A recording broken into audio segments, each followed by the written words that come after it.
Rarer than a Spartan at the Battle of Thermopylae, this is the Benelli TNT 1130 Café Racer.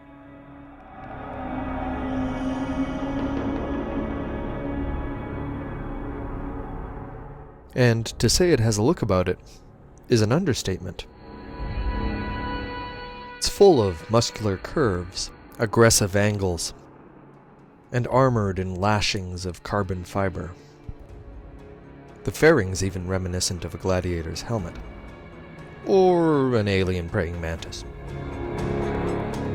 It's as if the design team at Benelli hired a god of war, taught him pencils weren't for stabbing, and then chained him to a drafting table. Unfortunately, the execution doesn't quite meet the vision. The black plastics, for example. They look like the Keebler Elves' first industrial manufacturing attempt. For a scooter. Yet it's hard to find fault with the detail and attention paid to the metalwork. Despite the build quality, Benelli has created what today's, and possibly tomorrow's, Café Racer should look like.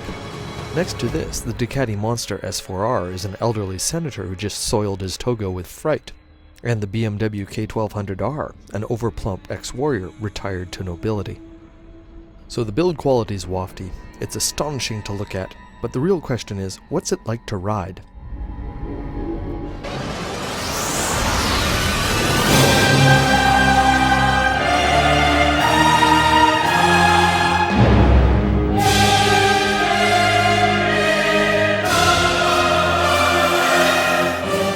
Just epic.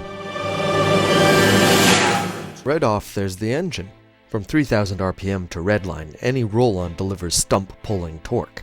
A maximum of 86 pound-feet, at 6,750 RPM to be precise. So the Benelli has plenty of giddy-up. Rounding off the facts and figures, the 1130cc triple develops 135 horsepower at 9,250 RPM. And while it doesn't spin up as frantically as inline 4, without any power bands, the throttle feels directly connected to the rear tire. And top speed? The TNT Café Racer will happily whip up to 230 kph. This is a naked bike though, so at full chat the hurricane onslaught over the fly screen is force-feeding you a serving of helmet gin bar. For when you do need to slow off though, luckily the 320mm Brembos are authoritative. So that takes care of the boring straight line stuff. Now what about handling? The Café Racer is benevolently easy in the corners, combining a planted stability akin to the Ducati 999 with an exquisitely light tipping. That makes the Benelli as precise as an épée's point, without a hint of Street Fighter flightiness, unlike the Monster S4RS or KTM 990 Super Duke. It might not have the most power on the street, but it's usable, and it's combined with exceptional handling. So when it comes down to going for a sporting ride, the Benelli's likely to scythe through the pack.